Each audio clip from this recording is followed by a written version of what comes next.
Good evening. Welcome. I'm Hilary and I'm sitting in for Diana this evening. Is there anybody who's here for the first time? Oh, yes. Welcome. Welcome. So, I'm going to talk tonight about something which sounds a little strange at first, but hopefully by the end of the talk it will make more sense. It's called changing poison into medicine. So, Nagarjuna, a Mahayana Buddhist teacher from the 2nd century in India, likened the Buddha's teachings to a great physician who can change poison into medicine. So each of us finds our way to the Dharma for different reasons, but often it is suffering. Is there anybody who came here because you feel some sense of suffering? You just feel free to raise your hand. It may not be everyone. There's something inside of many of us that keeps us from a sense of well-being. It might be physical, emotional, or psychological pain, which we might try to fight against or try to get rid of. Has anybody tried to fight against their suffering or get rid of it? I got to root that out. I have, definitely. But unfortunately, it only causes more suffering because we're at war with ourselves. Whatever we resist persists. That is a saying that you'll probably hear in the Dharma. So the suffering leads us to the Dharma for medicine. So the Buddha went in search of medicine when he couldn't bear knowing that people became ill and they grew old and died. So he left his palatial life. You would think he would have no suffering, but he did. And so he left the palace and he went out in search of wisdom, some medicine. And he started off with practicing very ascetic practices. He, at one point, was eating so little that he almost starved himself to death. They say that he could touch the front of his belly to his back. There was nothing in between. And it was not until a young woman, Sujata, came along and found him and nourished him with some really rich porridge. And he realized, that's not the way, right, to cause more suffering for myself, more pain physically, right? And that helped to put him on this path of enlightenment, this middle way. So in this path, on this path to enlightenment,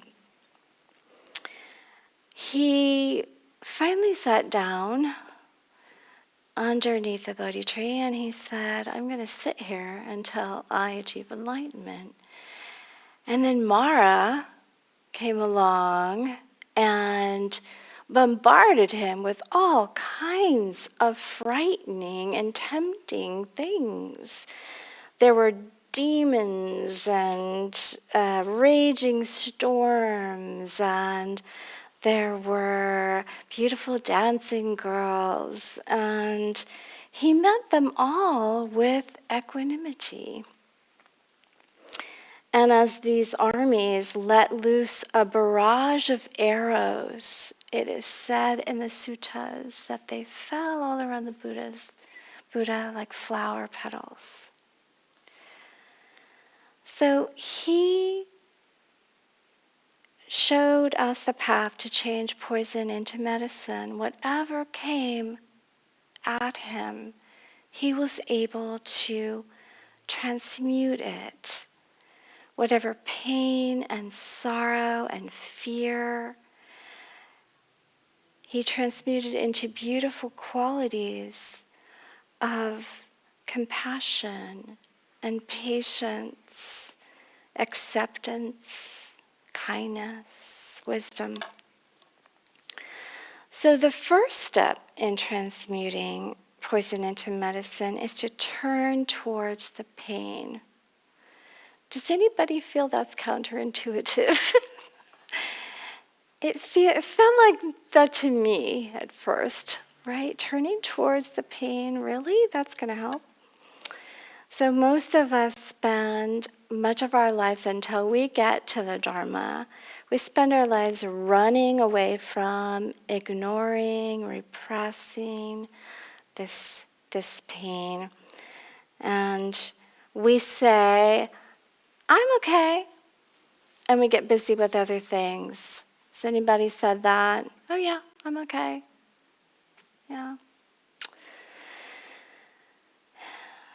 But if we just ignore it, if we try to repress these feelings, they don't go away, right? They just go underground into our subconscious. And they cause unease, and they undermine our best intentions. Do you ever feel sometimes that there's this like inner part of you that's always trying to get in your way or try to just impede your progress? And you're like, why? What's in there? Who is that? Why is that part of me doing that? So there's a Tibetan story about Milarepa, who lived around 1200 years ago. And he was filled with a poisonous rage. And he actually murdered many people out of revenge for his family's stolen wealth. And after a while, he eventually comes to the Dharma, and the message begins to penetrate, and he turned his life around. And I'm going to read you a story about how one day he went into a cave seeking firewood. One day, the Tibetan teacher Milarepa left his cave to gather firewood. When he returned, he found that his cave had been taken over by demons. There were demons everywhere. His first thought upon seeing them was, I have got to get rid of them. He lunges towards them, chasing after them, trying forcefully to get them out of his cave. But the demons are completely unfazed. In fact, the more he chases them, the more comfortable and settled in they seem to be. Realizing that his efforts to run them out have failed miserably, Milarepa opts for a new approach and decides to teach them the Dharma. If chasing them out won't work, then maybe hearing the teachings will change their minds and get them to go. Seems like a good idea. So he takes his seat and begins teaching about existence and non-existence, compassion and kindness, the nature of impermanence. After a while, he looks around and he realizes that all the demons are still there. They simply stare at him with their huge, bulging eyes. Not a single one is leaving. At this point, Milarepa lets out a deep breath of surrender, knowing now that these demons will not be manipulated into leaving, and that maybe he has something to learn from them. He looks deeply into the eyes of each demon and bows, saying, "It looks like we're going to be here together. I open myself to whatever you have to teach me." In that moment, all the demons but one disappear. One huge and especially fierce demon with flaring nostrils and dripping fangs is still there. So Milarepa lets go even further. Stepping over to the largest demon, he offers himself completely, holding nothing back. "Eat me if you wish." He places his head in the demon's mouth, and at that moment, that largest demon bows low and dissolves into space. So, Joseph Campbell was a famous mythologist, and he said, "The cave you fear to enter holds the treasure that you seek." So the Dharma teaches us that whatever we run from pursues us, and whatever we turn towards transforms us. So we practice accepting what is true in the moment. And that may be, I am in pain, right? I am in anguish. I am so sad, or I am so angry, right? Whatever that is true for you, when we turn towards it, the pain is finally heard, it is seen, felt, and it can breathe a sigh of relief. Finally, someone cares. I'm no longer abandoned, no longer alone. There's a contemporary poet, Naria Waheed, writes, "Feel it, that thing you don't want to feel. Feel it and be free." So the first step in transmuting poison into medicine is to turn towards the pain, acknowledge that it is here, allow the feeling to be felt, seen, and heard, and to hold it in loving awareness with compassion. And part of what is so helpful about the teachings of the Dharma is to learn that we have inside of us an awareness that can be aware of the thoughts, the feelings, the sensations that arise within us. But our awareness is not those things. There's a space that we can create between what we think, we feel, we sense, and this awareness.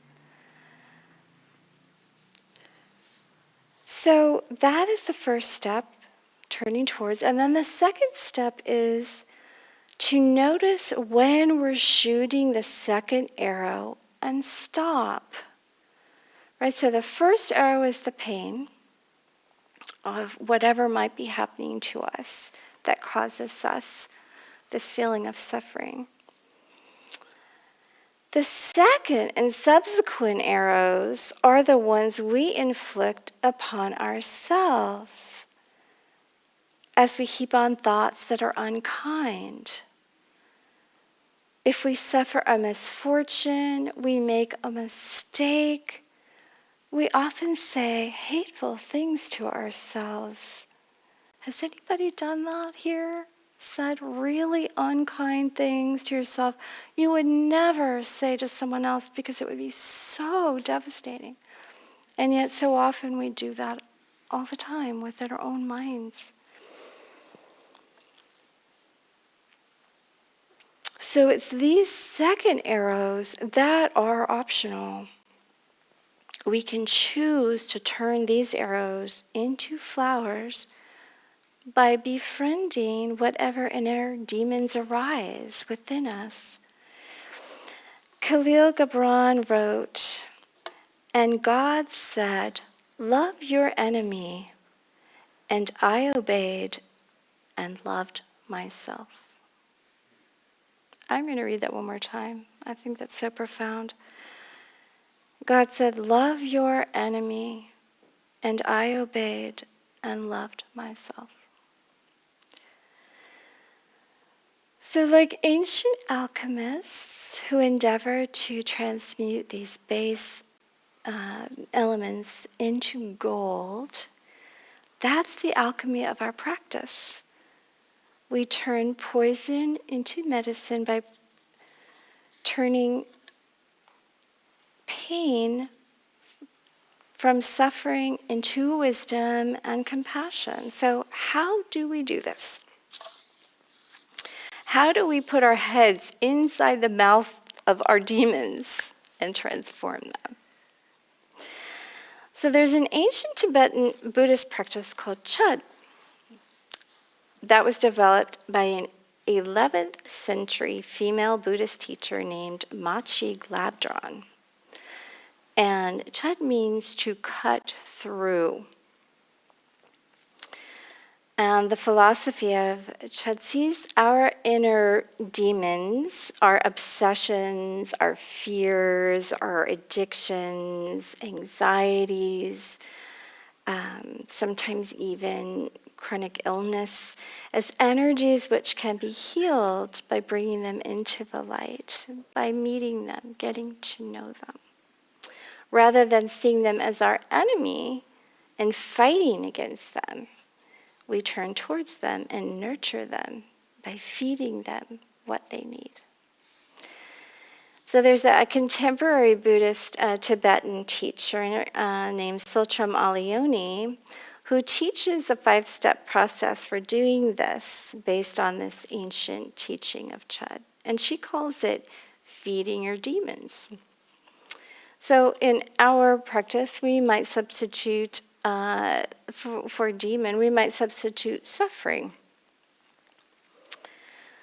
So our sufferings may be feelings of, deep feelings of perhaps anger, frustration, or inadequacy, or feeling unlovable, or feeling just deeply grieved, or any number of things that can cause us to feel this inner suffering. So the practice, this 5-step practice that she teaches, Tsultrim Allione, is to find in the body where we're holding this suffering most strongly. And usually it's a feeling, it's a strong feeling. And then allow it to take on a form so that we can visualize it and see it, get to know it. And then the third step is discovering what the suffering needs. And this is the interesting part, by putting yourself in its place. So if there's a deep anger, maybe your anger demon, who's feeling rage about lots of things that are happening, you would then, in this process and this step, you would then become that anger. Try to see it from inside out. And then the fourth step is you ask it, what does it want? What does it need? And then you begin to nourish it, to give it what it wants, what it needs, and see what happens. See if it begins to transform. So I've done a similar process with the kids in the Dharma Sprouts program here, using a book called On's Anger. And here it is. And this is On's anger demon. And so he is living with his grandfather, and he knocks over all his blocks in anger, and he's sent to his room to be with his anger. And lo and behold, his anger shows up, right? It's this fuzzy, red, fanged, clawed creature. And they get to know each other and they become friends. And what we do is we have the kids actually make a puppet that is their anger. And then we have them talk to their anger. Like, how are you? Oh, I'm so mad. I want to throw something. I want to scream, right? Whatever it is, let the anger tell you how it's feeling. And then after it's gotten that out, then you say, what do you need? And then you listen. I need a hug. I need to go outside and run around, or whatever it is, right? This is a lovely way of teaching the kids that there's this awareness, there's anger that is in them, and they can have a communication with this anger. This anger is not them, right? What do we say sometimes? We say all the time, I am angry, right? Rather than, oh, there's anger in me, right? So we create some space, and then we can have a communication with this anger and see what it needs to tell us. There's no emotion that is wrong or bad. They're all useful in their own place and time, right? Sometimes we need anger to protect ourselves. So we make these puppets, and then sometimes in the book, An's anger actually begins to transmute itself. It goes from this really ginormous, really scary looking creature to this friendly little guy who's, there to protect An when An needs it, right? So just imagine having a relationship with one of your inner demons or one of your inner sufferings. So instead of trying to get rid of it or to fight it or run away from it, you turn towards it and say, how are you feeling? How are you feeling, sadness? What do you need? What do you want? And so what I like to do is just give us a little sample of what this would be like. And so I'm just going to lead us in this 5-step process just for a few minutes. You are welcome to participate in this, or you can just tune it out and just sit quietly. If at any time you feel unease and you don't want to continue with the practice, then just open your eyes and look around and take a breath, and then just we'll be back together after a few minutes. So let me take a sip here. So if you'd like to close your eyes, you're welcome to do that. If you'd rather just have a soft downward gaze. And then just start by taking several slower, deeper breaths. I like to breathe in through my nose and a long, slow out breath through the mouth. I feel much more letting go when I do that. So a couple more like that.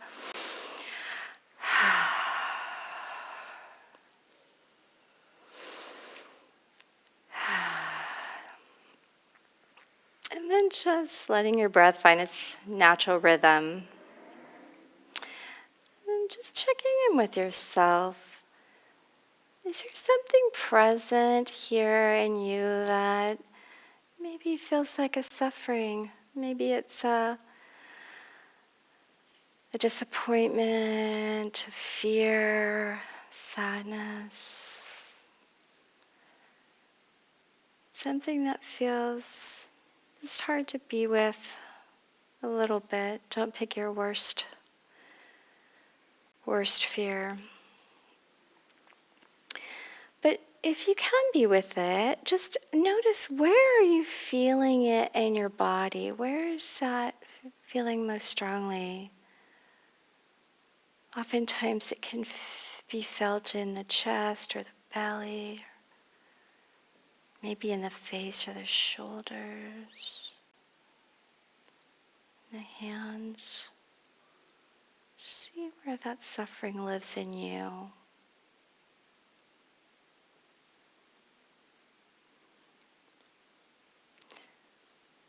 And then when you feel like you have something in mind, some feeling that feels a little hard to be with, then visualize this feeling, this emotion, this suffering. Does it have a size, a shape, a color?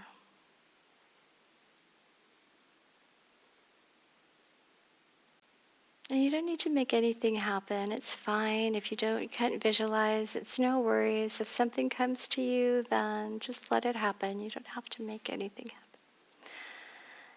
Is there a way that it holds itself? Maybe really upright or hunched over? Or how does it hold itself, this suffering?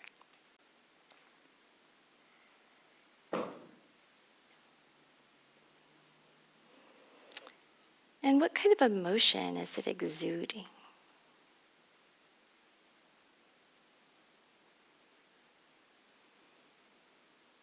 Maybe it makes a sound.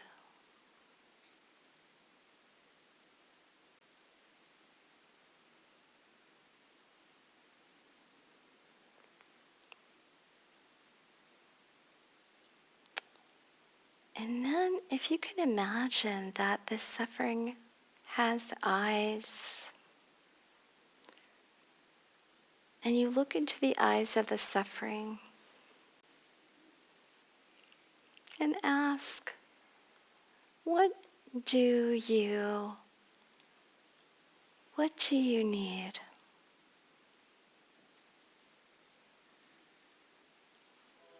What is it that you need?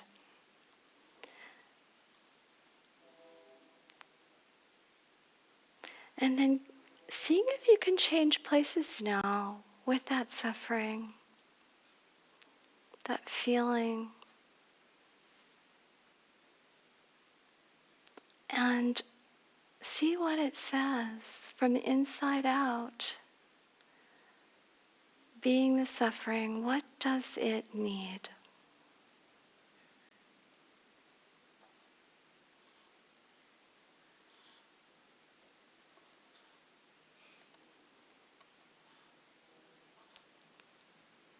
Does it just want to be heard? Does it need to know that you care? Does it need a hug? And then imagine switching places again once you've heard from this suffering. And then imagine nourishing it with whatever it needs. Imagine just feeding that to this demon.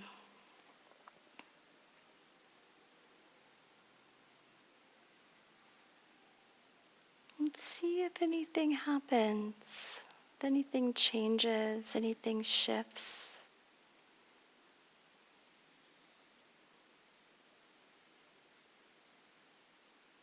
Maybe just in the way that you feel towards this little demon, this suffering.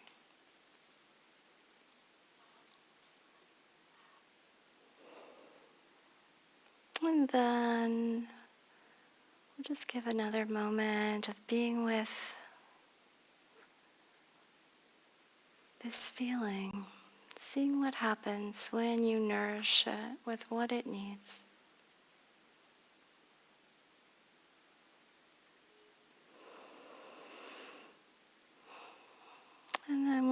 body, just taking a deeper breath in and out. And then opening your eyes.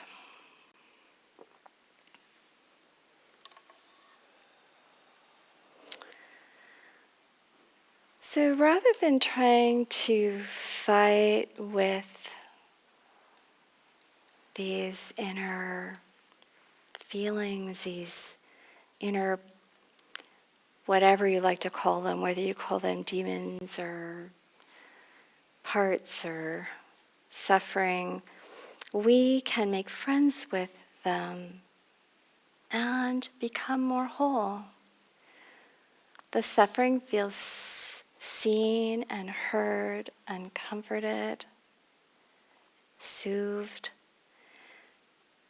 And so these strong feelings are no longer afraid of us, that we will reject them, we will turn away, we will try to repress them or get rid of them.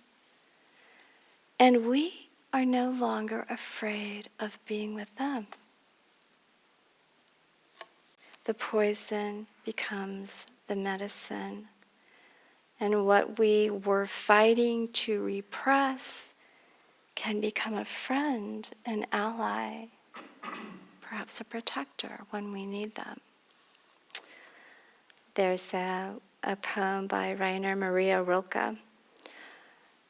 Perhaps the dragons in our lives are princesses who are only waiting to see us act just once with beauty and courage. Perhaps everything that frightens us is, in its deepest essence, something helpless that wants our love. So I would like to invite us to just a little conversation about how was that for you, and are there any questions or reflections? And we can pass the microphone.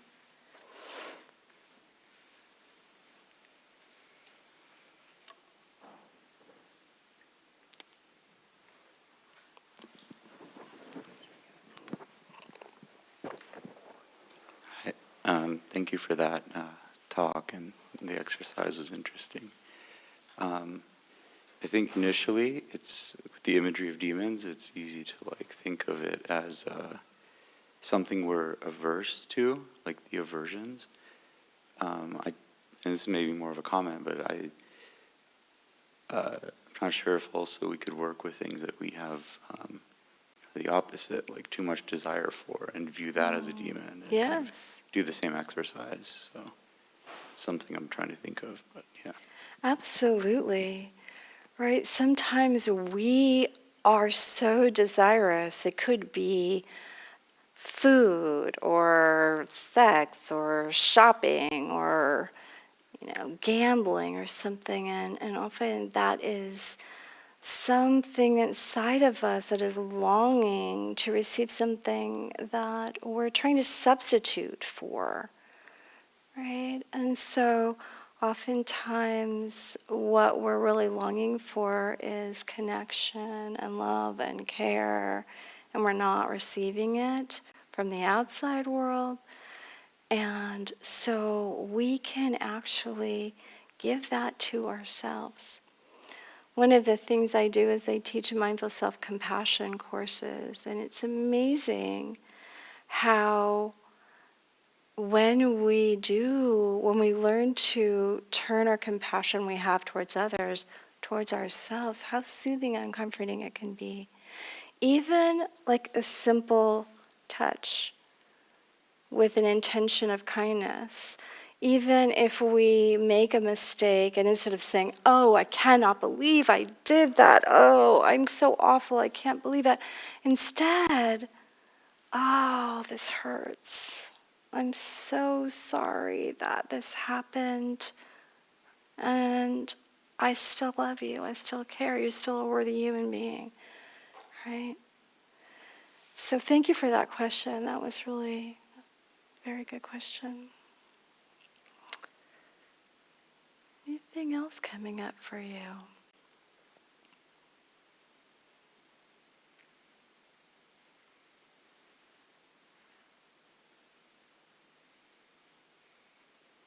Is it, oh yeah, go ahead.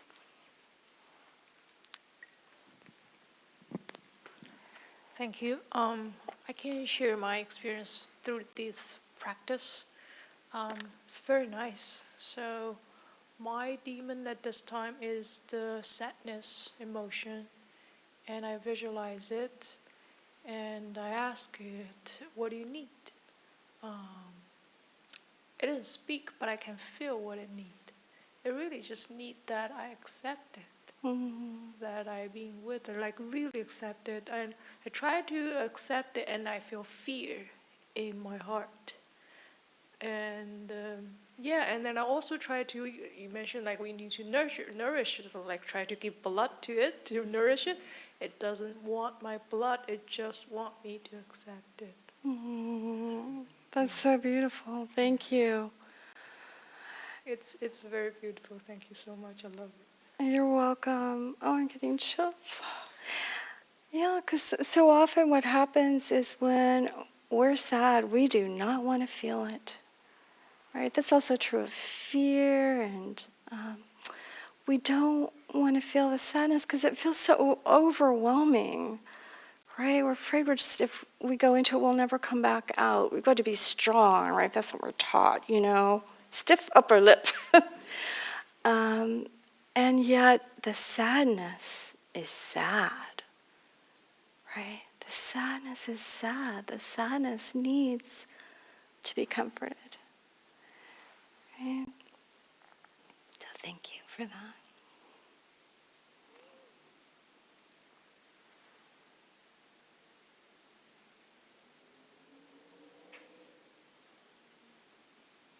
Is this something that perhaps you could imagine just doing sometime, just on your own? And it could be as simple as, it doesn't have to be the 5 steps. It could just be the realization that there's a really overwhelming feeling that is causing suffering, and you are really trying to run away. You're trying to repress it. You do not want to feel it.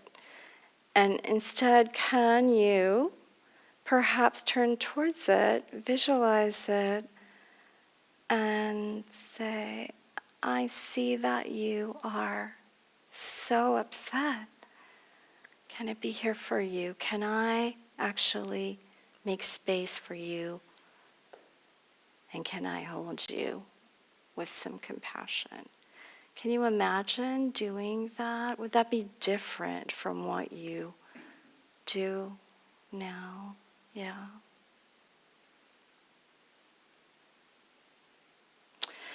And the thing about self-compassion is that I think a lot of us have been led to believe that it is a weakness.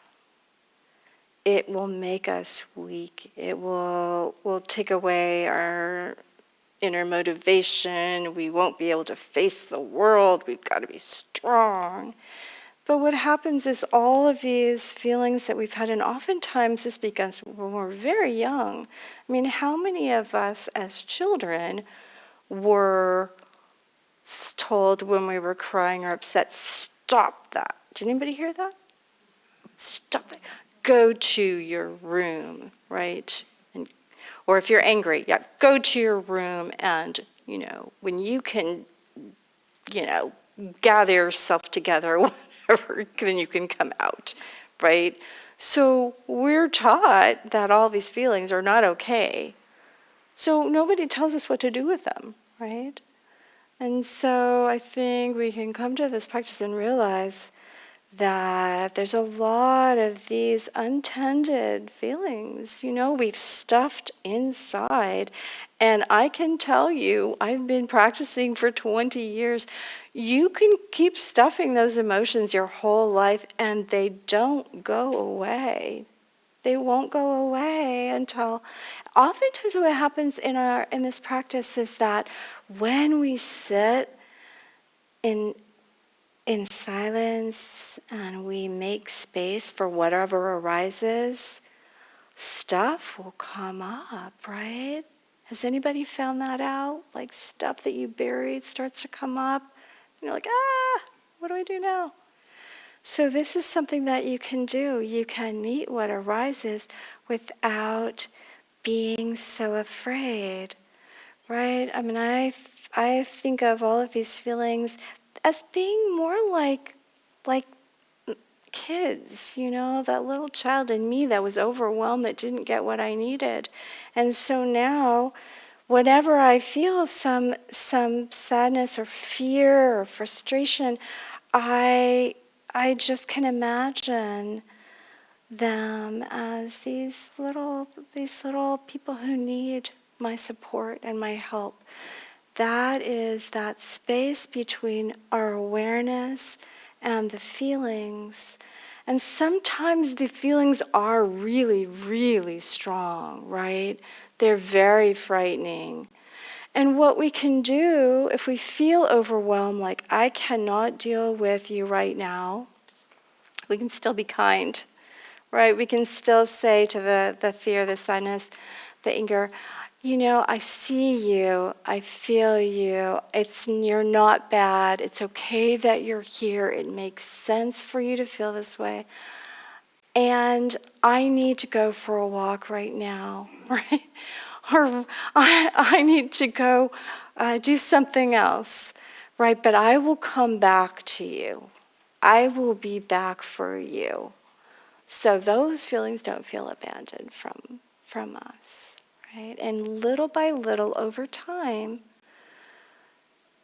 with practicing this way, we can begin to hold more of these feelings and not be so afraid, not feel like we need to run away.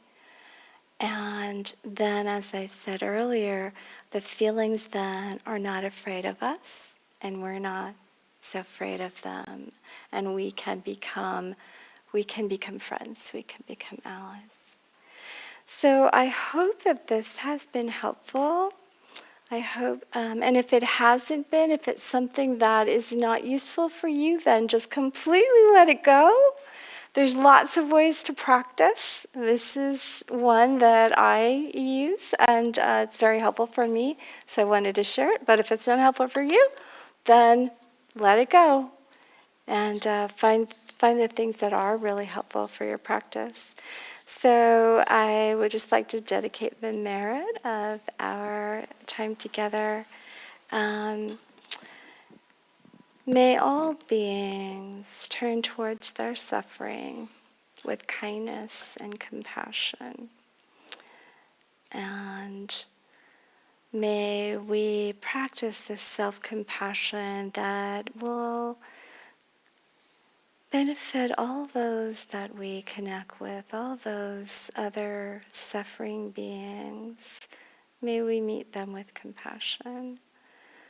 Thank you so much for being here. Thank you for your practice. And I will stay here for a few more minutes if anybody has anything that they want to share, anything they want to ask. Thank you for being here. Take good care. You're welcome.